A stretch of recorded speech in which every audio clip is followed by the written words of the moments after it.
Fresh from its world premiere, where audiences fell in love with it, AKONI is a film that defines the term passion project, the story of a healing partnership between two damaged souls. It stars Kit Esuruoso as a Nigerian refugee and Genna Channelle Hayes as a grieving young Sydney woman who both find fresh meaning in life through their friendship. Now, the production was a labour of love for all involved, and I'm very excited to be able to chat with four key creatives from the AKONI team. Give us a wave when I say your name, okay? Supervising sound editor, designer, re-recording mixer from Big Bang Sound Design, Mr. Wayne Pashley. There he is. The man who held the camera, the lensman, cinematographer CALUM Stewart. Hello. The man who cut all the images together, RODRIGO BALART, our editor. G'day. And the person they all had to answer to, the writer, director, producer, the very bossy Genna Channelle Hayes. Very bossy. I want to reach out to each of the gentlemen first. When AKONI first came across your desk, came into your in-tray, what made it the kind of creative challenge you wanted to undertake? Let's start with CALUM. That's a great question. No, I love the script.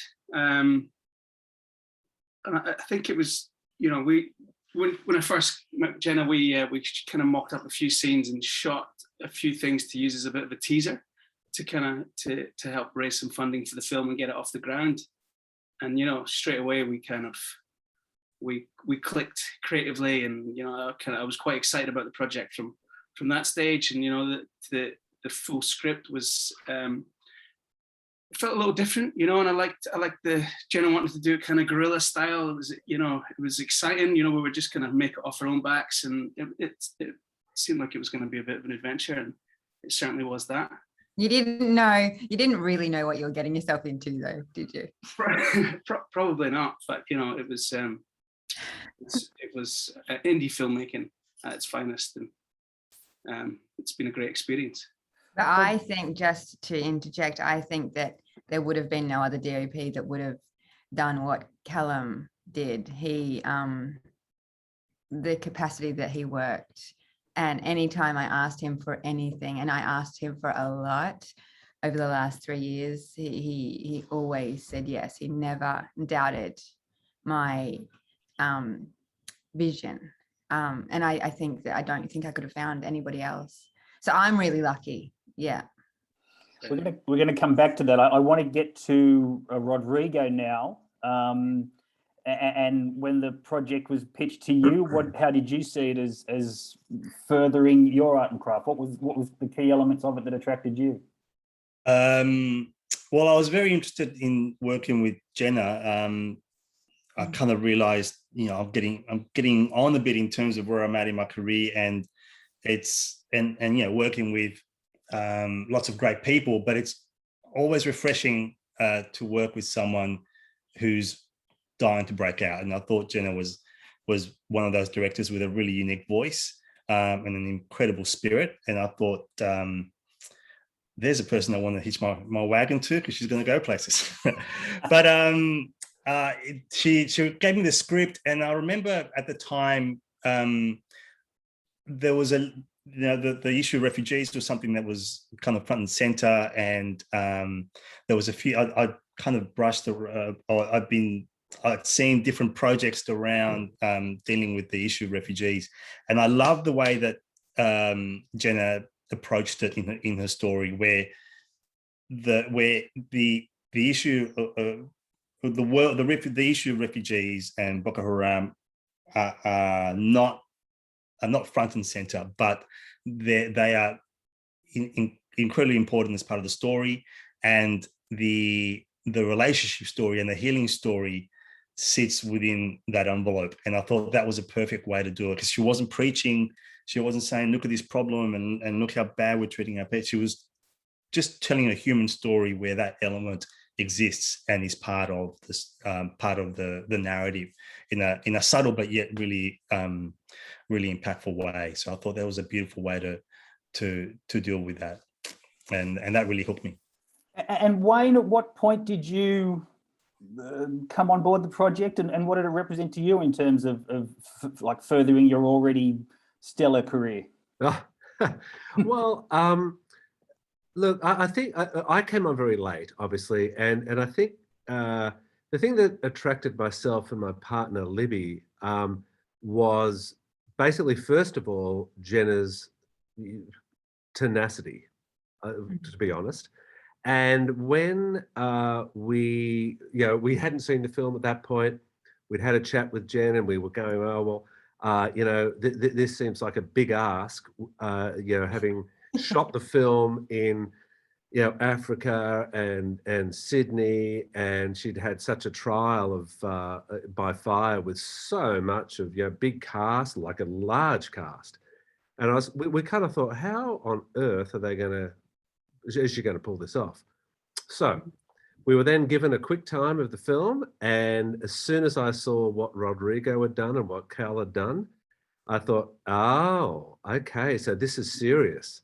And at that point, we loved the story, we loved the film. I hadn't read the script at that point. We just literally watched it straight off the bat, and started looking at the complications of the film, both in way of the dialogues, the effects, what is the music going to be, and like particularly the fact that I wanted an authenticity with the crowd work that was done, especially in Africa, and the environments and all that stuff, and to sort of like show the difference between that wide open world in the story where it's set in Africa to the oppressive world of a big Western city for our main character.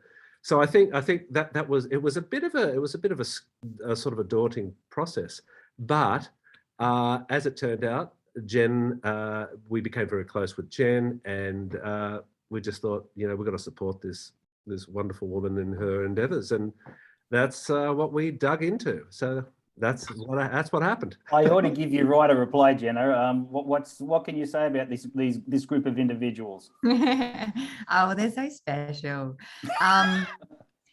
There's three people that they are the three people, I think, that saw as much of the struggle that as much as my struggle that anybody saw. Like Cal's obviously was with me on set, dealing with a lot. One day in Ghana, he found me crying behind a hut because I was just exhausted, and went and found my sunglasses so I could cover up my eyes so none of the crew could see that I was struggling. He was just there 110% the whole way. And yeah, like I said before, I don't think I could have found that in anybody else. Like, he just was my rock for all of it, and that's not his job.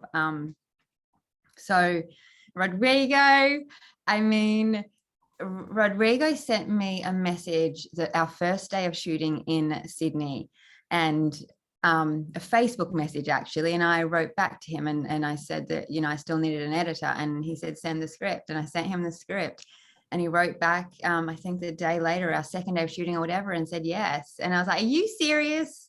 Like, what an omen that is for this story, for our film and our second day of shooting. And obviously I hadn't worked with him before. I was connected with him, I think, through Catherine Armstrong and from Spectrum, and best editor by far in the world. Like, this story, Rodrigo, I wrote it, but Rodrigo shaped it. Like, it would not be the quality it is without his storytelling abilities in the edit suite. He's an absolute magician. So, and just, he also, I was crying to him in the edit studio as well on days, and just filmmaking is not an easy task. No, and just that emotional support, like, because they don't have to. These guys are professionals in the industry, and I was not. I was just someone trying to pull something together and figuring it out along the way, and they were just guiding me, not only guiding me, but also being so patient with me.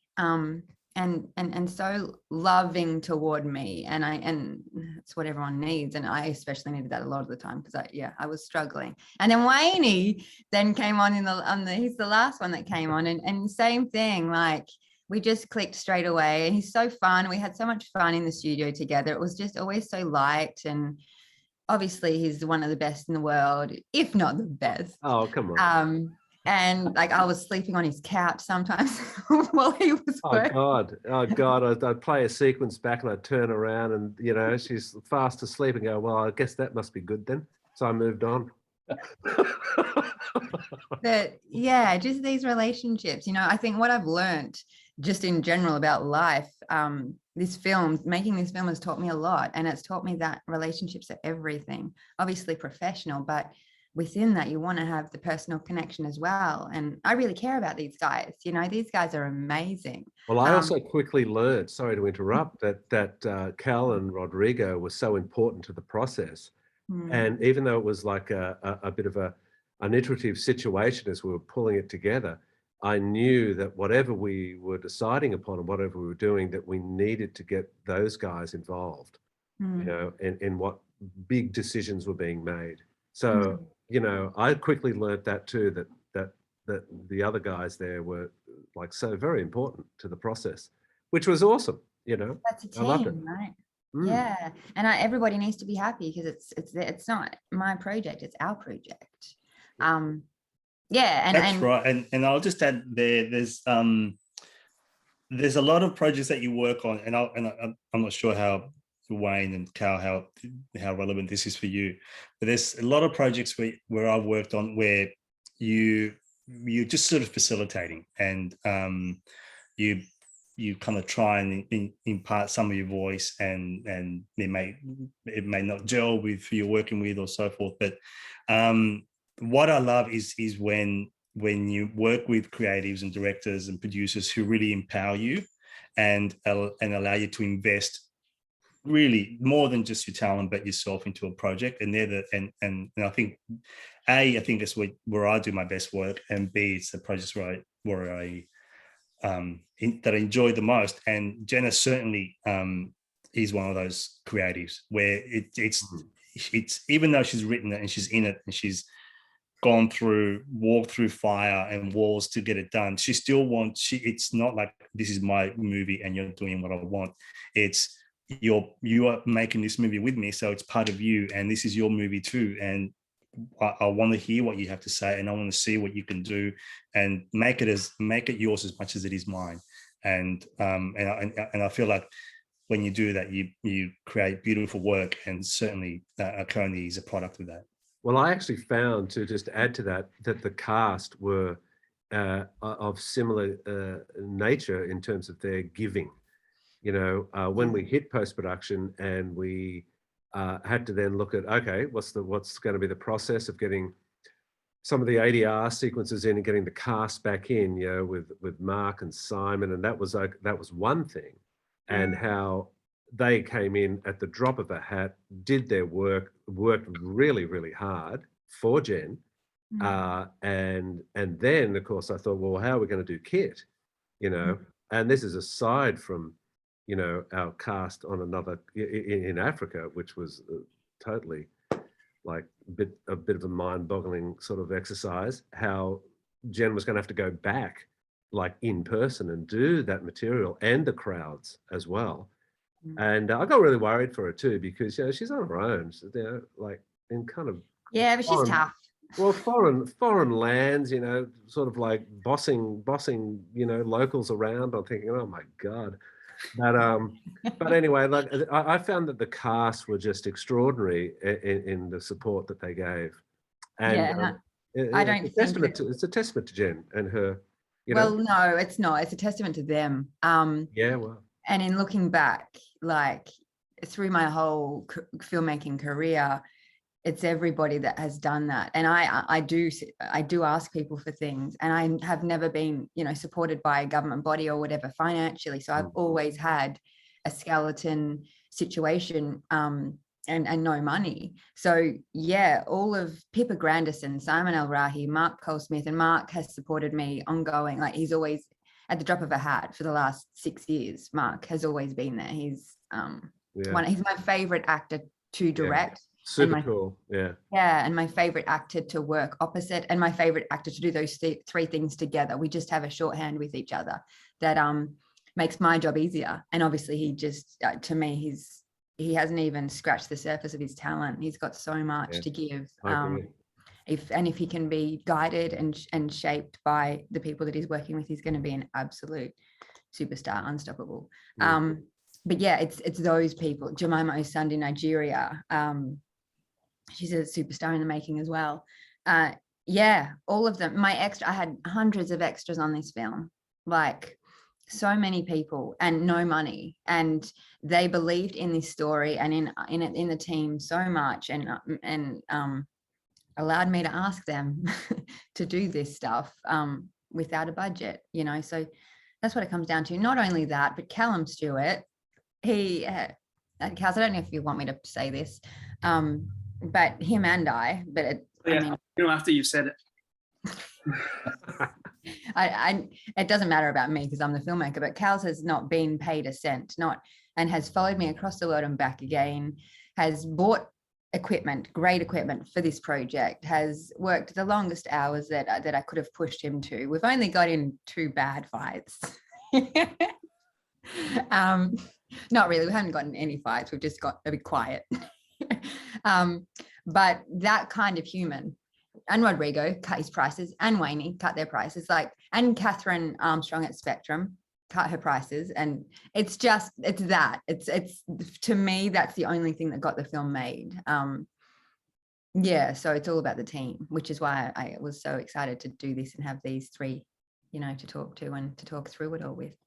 Can I ask, put forward that on a film like AKONI, and I guess it's true of every story you're trying to tell, but specifically on a story like AKONI, there's a great responsibility to find truth in everything you do on a film like this. There's little scope for like a showy cut from Rodrigo or some backlit sentimentality from you, CALUM. It's owed to the characters that you practice your craft with empathy, with 100% sort of involvement and feeling. Is that a challenge in this day and age? I mean, for me, I think that, I mean, that's always good. Good cinematography shouldn't draw attention to itself. You know, it is all about story and character, and particularly with this film, you know, I feel like that was quite easy to do when the characters are so strong. We want that gritty realism, you know, and you start doing some really kind of emotive lighting and flashy camera moves. It really pulls you out of that. So we kept it simple. We kept it on the shoulder. We kept the camera moving with the characters, and you know, I think that, yeah, that was exactly what we were aiming to achieve, was just, yeah. And does that follow through to you, Rodrigo? Sorry, CALUM. Does that follow through to you?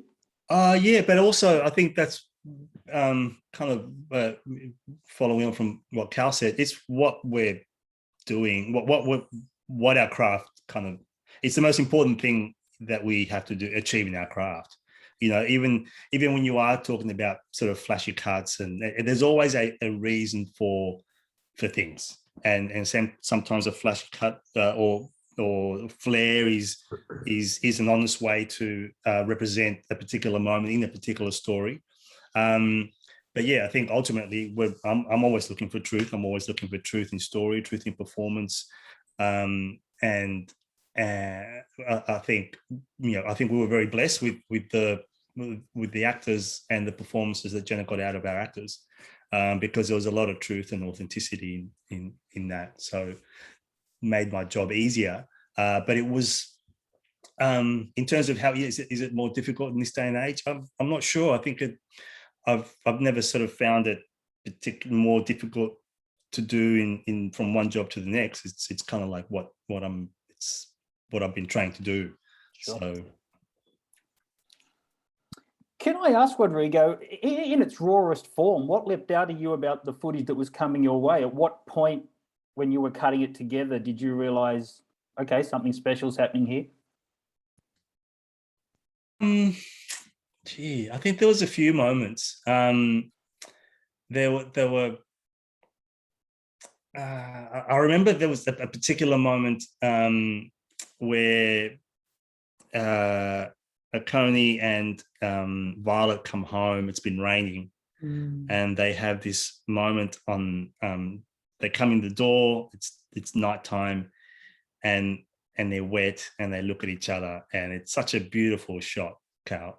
And it was just, it was so quiet, and the energy and the chemistry and the way that CALUM captured it, and the way that Genna and Kit performed it effortlessly, or it seemed effortless, was really beautiful. And I went, gee, that's not like independent cinema. That's really advanced. Like to be capturing a moment like that on a first feature is really, really impressive. And I might have even kind of rung you, Genna, or sent you a message going, wow, that's fucking awesome. So excuse me. And then also, I guess when the African material started coming, when I saw the African material, I was like blown away. I mean, it was like it felt like, even, and it's not to be condescending, but that both Genna and Cal had grown, or there was such a lift in the elegance and in the kind of craft and in the vision of a world, and that was incredibly exciting, because that was sort of the main thing. It was really interesting when I read the script. The book ending of the story was beautiful, and the end of the story in Africa really got to me when I read the script, and I kind of went, oh, I've got to do it because it's really grabbed me. There's something about it. And we spent, we cut for 2 years without it. We were cutting sort of this film without these very, very important parts. And when that material came in, it was so beautiful, because we went, okay, now we've got a film. We've got a film, but it's bookended by this incredible material that's just been elevated by experience, I don't know, but by the nature of being in this incredible world. And also, I guess, I'm not sure, Genna, maybe you can talk a little bit about that, but a knowing of the film. Like, we'd spent quite a bit of time with the film before Genna and Cal went to Africa. So I think there was this feeling that had fed into it. And it was, like I said, it was way more advanced and elevated than I kind of expected, to be honest. And it was very exciting. Yeah, I think that was, for me and Cal's, I don't know if you think so, but we went to Ghana. Yeah, we'd done a lot of filming in Australia, but we also went to Ghana with a much smaller crew. And I think Cal's and I knew each other so well by that point in our working relationship that Cal's gaffed the whole film, DOP the whole film. So he was working in that capacity. I was doing my roles. And in Ghana, I also costume designed, production designed, first aid, like there was added roles for me in Ghana. But even though our roles increased, or the workload increased in Ghana, I think that because we were a small crew, we also had some really great experienced camera assistants in Ghana, Edward Massey from the UK and Perry Burgess from the UK and Australia as well. And then Barnes, who had been with us in Australia and is just an absolute trooper and did so many different things for me and for Cal's. But just having that smaller crew, and also we just were so streamlined, and because I think Cal's and I knew each other so well, we were just able to move so quickly, and we just knew more so probably what we wanted, and we had already kind of created the style, and we didn't guess at all. We just knew what shots we wanted, and Cal's especially kind of, I feel like in many moments took the lead in those moments, because I was working on so many other things. Like in the middle of one scene, one of our lead supporting actresses was meant to be picked up at the airport, and our driver was there waiting for her, and she didn't arrive. And then my Stephen Akiso, who is King in Ghana, King production manager in Ghana, he's like, she called him, this actress, and said she'd changed her flight and wasn't going to come up today. She was going to come up tomorrow, and we needed her on set that afternoon to get her shots done. And sweet me said, now, how about you don't come up at all? Because we didn't have time. We had Kit on the ground for 5 days because he was on Tina Turner. We had no time whatsoever. We were working so, our days were so long, and the crew were, exhausted. I was pushing them so hard. So I had to go off and problem solve. So Cals was left to get those shots, and he knew, because I think we'd been working together for so long at that point. And we'd also done Sisters alongside that. Sisters is as TV online series, a 6-part online series, and Cals and I did that together in the same capacity. He gaffed and cinema, it's like we were managing the same roles, doing that. So yeah, we'd had a lot more experience together. So yeah, I guess the point is, in Ghana, we knew each other a lot more. Our working relationship was a lot stronger, and he actually probably stood in for me a lot more in Ghana, and was able to, because he knew what I would want without me being there. Do you reckon, Kals? Yeah, I mean, I think you said it exactly right. We were streamlined, much more streamlined by then. You see, we knew we'd overcome so many obstacles shooting the Sydney stuff, and so many, because it was a small crew in Sydney. It was an inexperienced crew. We didn't have much resources. We didn't have much. And we were inexperienced. Yeah, and we were constantly problem solving. We were solving problems we were creating ourselves, but learning as well. And by the time we got to Ghana, we were a tight little unit, I think. And we had a good understanding of each other and the film, and what we kind of wanted to achieve. And the Ghanaian crew, right? Like, they were awesome. Yeah, we're great. And that's when you have such a small crew, they have to be solid, and they were great. Our soundy was Ghanaian. Our makeup artist was so that actress didn't come, obviously, and so our makeup, we had no options. We were in the middle of nowhere, so our makeup artist stepped in, and she played AKONI's mum. You had to talk her through the lines that day, cast her that morning, worked through the lines, and she was on set that afternoon. And she was fabulous too. Yeah, and then and spent the night, me, Kit, and her in her room, running the next scenes the next day. So much pressure, and so not fair for her. And she's the one person, I said this last night at Cinefest, and this is not to say anything about you, Kals, because I'm sure you did say something, but you were just so busy. But during the whole process, I don't remember anybody on set checking in on me. And I don't expect that. Like, I don't expect anyone to say, are you okay? Like, I don't expect that. But she was the only person that I can remember on the whole journey who was constantly coming up to me, putting her hand on my shoulder, on my back. Can I get you anything? Are you okay? Here's water, drink some water, sit down, eat your food. Like, she just, was the only person that I can recall that was concerned about my welfare.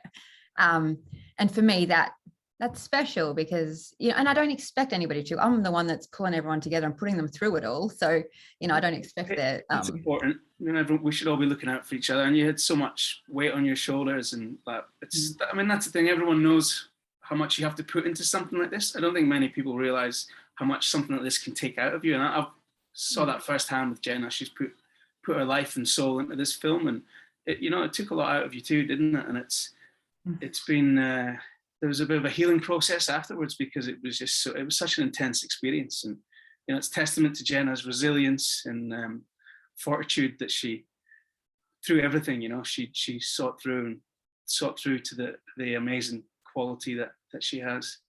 Only because of you guys. Before you went there, Genna, can I just ask, yeah, was there a mentor? Was there a someone within the industry or some organization within the industry that you were able to go to and get some kind of answer to the question, what do I expect there? Or did you and Cal just sort of hit the ground running and leap the hurdles as they came to you?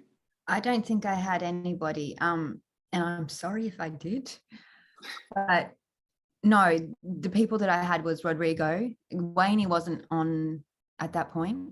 I had Rodrigo and I had CALUM, and I had, Kat Armstrong at Spectrum. She's always, supporting me, and if I've got a question or whatever, more so a female film question, then I go to her and I ask her, because she's great. And Susie wasn't on yet. So no, I didn't really have, it was these guys guiding me. That's what I mean. Like, that's why it's theirs as much as it is mine, because we did it together. They're the ones that held me up, especially towards the end when I really struggled. Like when Wayne and I were doing, and Rodrigo, when we were in the edit, I was really struggling emotionally more than anything, because I hadn't dealt with any of the pain was a painful process for me, and I hadn't dealt with any of it because I was too busy taking care of everybody else as well as the film, because I had to make sure that it was, you know, that I was taking care of my investors' money and all of the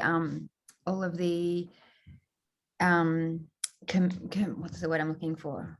All of the investment that everybody had made, all the actors who had given their time, all of the extras who had given their time, all of the people that had put, all of the crew in Australia and Ghana that had put their time in. I had to make sure that I did my job so they could be proud of what we accomplished together. So, you know, it was a lot of sacrifice and a lot of not taking care of myself for a long time. And these guys saw that, and I don't know if they knew that. I don't know what you guys saw, but that was the feeling. And so I'm pretty grateful for COVID last year, because I did spend a whole year in my apartment recovering. Like, that's the only reason why I think I'm able to, you know, be out and talk about the film and enjoy the process now. Sure. Wayne, can I go to you and in terms of your contribution to the film? I imagine that Nigerian Village Square isn't some cartridge you've got in the archives there. You can't just reach. Cartridge. I Yeah, love it. cartridge. I know, I am that old. See the burn. How did you go about recreating the very unique sounds of Nigerian life? Well, look, you know, what Jen just said is a very hard act to follow. You know, I just want to acknowledge that was extraordinary. I saw Jen, just before I get to that question, I saw Jen, you know, in this room where I'm sitting right now, go through many ups and downs, you know, in that back end. And I, you know, to hear her speak so openly about it now, I just full props. It's so full on, and I don't think people realize what a feature film of this nature, what the undertaking is. You know, and on top of that, I just want to say that let's not forget that she also starred in the film. So as well as catering, and I use catering as an encompassing word of everything, she actually put herself in front of the camera. Now, I've worked with only two other actor directors in my life. One is Russell Crowe, the other is Yahoo Serious. There you go, there's a name.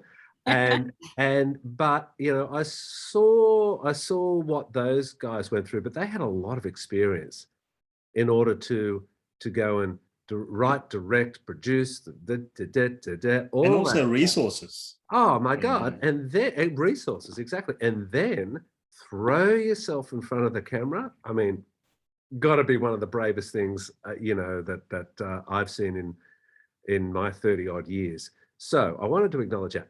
So now in terms of the sound of Nigeria and all that stuff, I was a bit worried about it because like Rodrigo, I wanted to, the movie had to land in a very truthful place. And also because I knew that Jen had desires to get back there in order to do ADR, to do some pickups and this and that, we thought, well, what an opportunity. So we decided to, you know, let's not muck around. Let's do it for real. And rather than go into some sort of library or and unfortunately the cartridges went out in 1972. Really, that long ago? What is the time? Goodness. Yeah. So we thought, okay, let's load her up with gear. If she's going to get on a plane and she's going to do this, let's load her up, show the sort of levels that we're going to be looking at.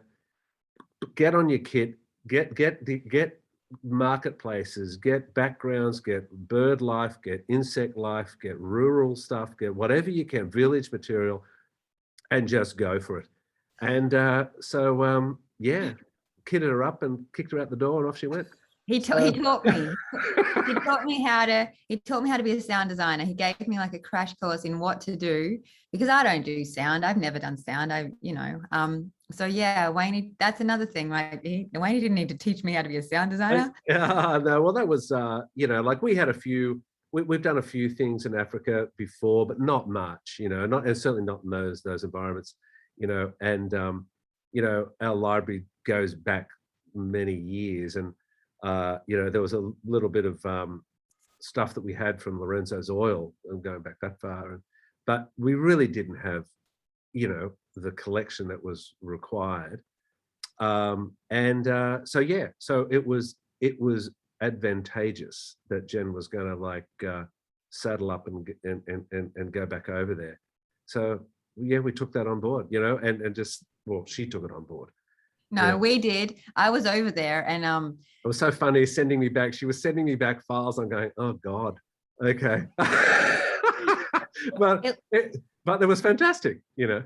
But Yeah. you know, like the level of infrastructure in Ghana and Nigeria, obviously, you know, look at Wayne's studio, you can see it in his little background. But yeah, it's not the same level over there. We found great studios, but it's just not the same. And I'm not him also. So I tried to capture it as well as he would, but you know, it was a bit noisy. But we got the dialects we needed. We got the Hausa. We got the. Oh, that was the other thing, was the dialects. Yeah. Let's not forget that. That was another issue. Yeah. Yeah. Sorry. Because we obviously shot in Ghana, so it's not the right.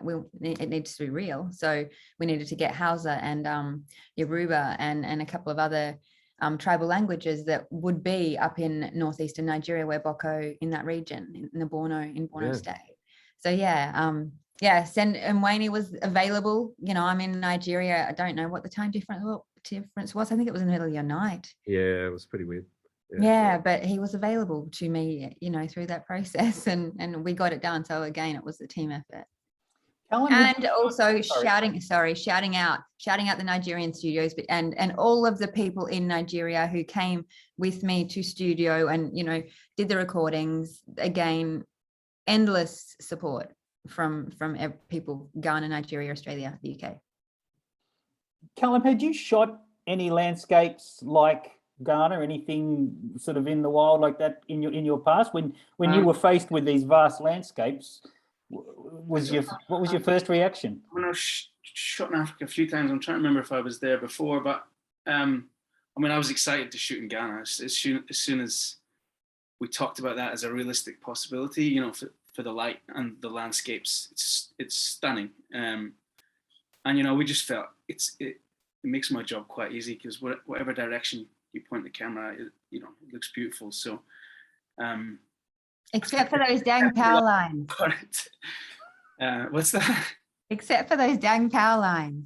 Power lines, yeah. You didn't like the power lines, but yeah, I mean, yeah, it was beautiful. You know, it's a beautiful place to film. And yeah, the light's stunning. So soft and delicate.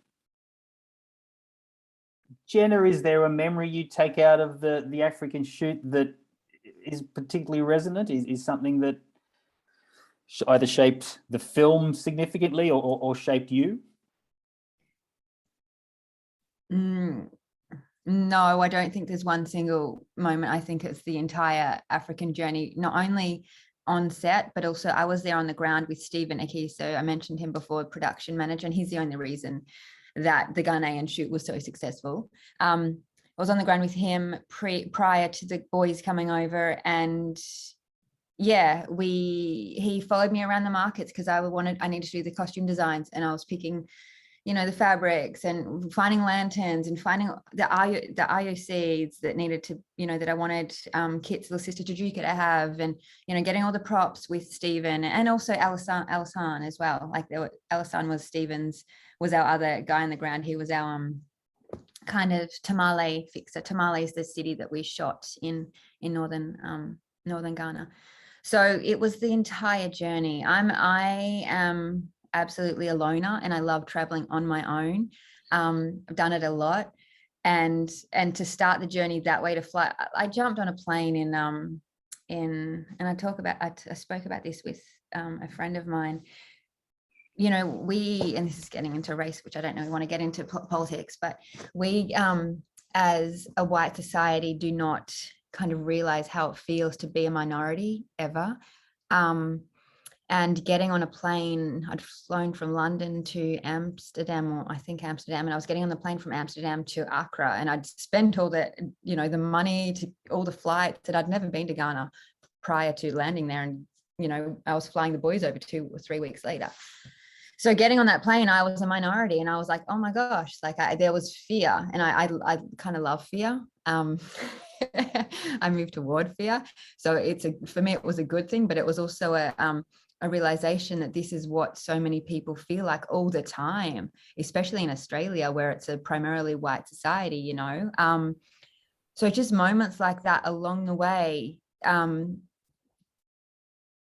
just moments that are rare and not normal for me to experience in day-to-day life, really magical. And so there's that part of it, but there's also, you know, the part of sharing this journey with Cals and the crew, and Stephen and my Ghanaian team, and my Ghanaian and Nigerian actors, and meeting them and building relationships with them. And, you know, Cal's shower didn't work, and and think like massive long days. And what'd you say? Could you tell? And you know, the air conditioning would go out, and it was like 50-degree heat, and there was no air conditioning in all the crew's rooms. And we shot the scene where Kit is in his bed in his dorm room. We shot that scene in the hotel, and I production designed it, and it was so hot, and that's like all the aircon had gone out, and sweating. There's a photo that I want to post actually that Cal sent me, where I'm the AKONI stand-in, while Cal sets up his shot, and I just look, it was so hot, and you know, but we couldn't do anything about it because there was no electricity, and we just had to get on with it because there was no other day we could shoot. This schedule was so jam-packed that we just had to go. And Kit was an absolute trooper. I have to give him props, because he was pushed as well as the crew was pushed. He was also pushed. He had to go through a lot, and it's stuff that he's not used to. This was his first feature film. He's a theatre actor, and he just got on with it. He, you know, and also he, you know, his grandfather died while he was with us in Ghana. His grandfather died. And he stayed and he finished the job. And Kit has been committed, as well as Cal's, Kit has been committed the whole journey, flown back from England. Kit's paid for his flights because he believed in the project. Kit's parents are Nigerian, you know, so he believes in the story. So, so I don't have a single memory of Africa, but it's just the whole experience of the people and sharing it with Cal's and the other guys. And yeah, I rambled, so I'll stop and let Cal say something. Sorry, Cal, if you want to say something, please do. But I was going to say it was an incredible experience for all of us. When we're coming up nearing the hour mark, not quite yet, but we're at the start of the film's release into the public, of the film sort of starting its own journey around the world, I guess you could say. Let's go around the screen, let's go around the square. And if we were to come back and do this in a year's time, what do we all hope this film will have achieved? What heights will it have attained? What change will it have made? Who wants to go first? Rodrigo, you haven't said anything for a while. I think if this film gets, and it's, you know, and we're talking about COVID time, so it's a bit difficult, but if this film gets to have a life in cinemas around the world, and just sort of achieve that kind of pure, as a filmmaker, it's what you want to achieve. You don't create something that goes into a box and then move on. You want people to see what you've done. You want people to hear your voice. You want your crew and the craft that everyone has brought, and your cast, everyone. You want people to acknowledge that. And I hope that AKONI, you know, in a year's time, has a good life around the world in cinemas, and a lot of people get to watch it. I think that would be that would make me very happy. CALUM? Yeah, I mean, I agree. I think to get theatrical release, and it's a story that deserves to find an audience, you know, and not just for the efforts that Genna's put into this. It's the heart of the story and the message. I think it's an important message. So, you know, if it could find an audience around the world that it resonated with, and you know, people can watch it on the big screen, then I think that'd be pretty incredible. We'd be happy with that as a team, I think. Yeah, I would look. I would back up the other two's comment. You know, I think that you're right. The story and the what you feel from this film of the plight of refugees, the love that is just, you know, global, in you know, cross-racial, whatever. You know, I think that it's just quite beautiful, and I would really I'd really hope that it gets a fair go and a fair chance. And on top of that, I would also like to see Jen take the next strides to her next project without all the kind of like hardships. No matter how much, what budget it is, all films are difficult. It's a miracle, really, that a film is ever made, and it's even more of a miracle if it's a good film. So I think that from that, I would love Genna to have the support to get onto her next project by way of this being her launch pad, because it's a beautiful film, and you know, it's a great testament to everyone who worked on it. So that's what I would like to see happen. And Word. And what about you, Genna? A year down the track, you're going to look back on your little film and say what? Well, I want to say thank you to Cinefest for giving us the chance to screen in cinema our premiere screening to the world. Rodrigo hasn't even seen the finished film. None of my cast or crew, other than Wayne, Cals, Maria, my composer, who also needs to have a shout out. She was wonderful, supportive, and all of that. My family, my friends, nobody's seen it. So I want to, because of COVID. So I want to thank Cinefest for giving us the chance to screen, you know, yesterday and this week. But yeah, what I would want is distribution across West Africa. So many Nigerians don't even know what's happening in their own country. The media is so skewed over there because the government want to maintain control. And so a lot of people living in Nigeria, particularly Lagos, the capital in the south, they don't know what's happening in the northeast. They don't know that that their country women, country men, country children are dying. They don't know that they are displaced. They don't know that they're being forced to flee their homeland, and so many are displaced in Chad and other neighboring countries, and others are in Australia and other places. So I would love cinema distribution across West Africa. And I think it's a story that Europeans can connect to as well, because the refugee crisis has had a big impact on them. And I mean, immigration is a big issue in America as well, and here. So it is a global story. And like the guys, I would like it to. It's a big cinema film. Cal shot the most amazing visuals. Rodrigo cut the most amazing story. Wayne shot. He didn't shoot. Wayne did the sound design, like the most amazing sound design. There's this amazing African dog in this moment that just is the most beautiful thing to hear. And I heard it last night in the screening, and I for the first time, Wayne, not for the first time, but I appreciated it so much. I hadn't heard it the way I heard it last night. And the music, Atunu Pepper and Maria made the most, and me made the most amazing, and Rodrigo, because he helped me make the music, made the most amazing, music that just deserves to be heard on surround sound on a big screen. And it's tough with COVID, and it's tough with, big cinema, and I don't have distribution. We don't have any of that. So you will. Thanks. We'll just see what happens. But I think what I've learned from this journey is to just expect nothing and appreciate everything. Expect nothing and accept everything. Obviously that you want to accept. Don't accept the things that you don't want to. But but I guess I don't move with expectation anymore, because I there's been a lot of disappointment, and I think it's smarter to just, have a vision and go for it, and just see what happens.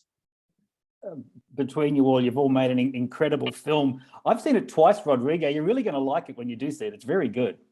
Well, I told Genna that I was going to buy, because I got the impression there's like an online thing and you could buy a screener online. Was that correct? At Cinefest? No, not. Yeah. not Okay. Well, but I thought, that's what I'm going to do at Cinefest. I'm just going to buy a ticket and watch it on my computer. And, No. and Genna went, no, don't do that. You've got to watch it in the movie. So I did. Anyway, I couldn't. Yeah. I want to be there. I want to be there with all of the beautiful souls that, you know, created it so we can all enjoy it together. And I guess it was so sad being over here and doing it on my own. Luckily, I had a beautiful community that made it feel lovely, but it was sad not having everybody here, because it really was like a family effort, and that's how I feel. And yeah, and so, you know, people keep telling me, are you excited? And I'm very grateful and I'm very happy, but I'm not excited. And I think I would be more excited if my people were here with me, who traveled the journey, so we could do it together and see the response and or see my team's response. You know, that'll be exciting, I think. And you know, I don't want to sound like I'm not grateful. I'm incredibly grateful, and I'm so happy and to be here and to have the opportunity to screen over here. I think Cinefest is the best festival in Australia. It's so community minded and so community driven, and they care about the filmmaker. I can feel it. Like, they've just been so wonderful. Right. So for any first time, second time, whatever time feature filmmaker, I think that Cinefest Oz is the place that you want to be. And it, certainly, if you can't have your family, your filmmaker family and your real family with you, then you want to be with these guys, because they make it feel like you have family here. Yeah. Right. CALUM, Stewart, Rodrigo, BALART, Wayne, PASHLEY, and of course, Genna Channelle Hayes. Thank you so much for this chat. It's been wonderful hearing this sort of inside version of events and feeling the love that you clearly share for each other and each other's creativity. So thank you so much. And thank you, Simon, Thank you. for supporting the film so well and going about this today. It was Happy fantastic. to. Thanks, guys. Thank you, everybody. Thanks, everybody. Adore you Good guys. to see you. No. See you guys. Bye. Good luck. Bye.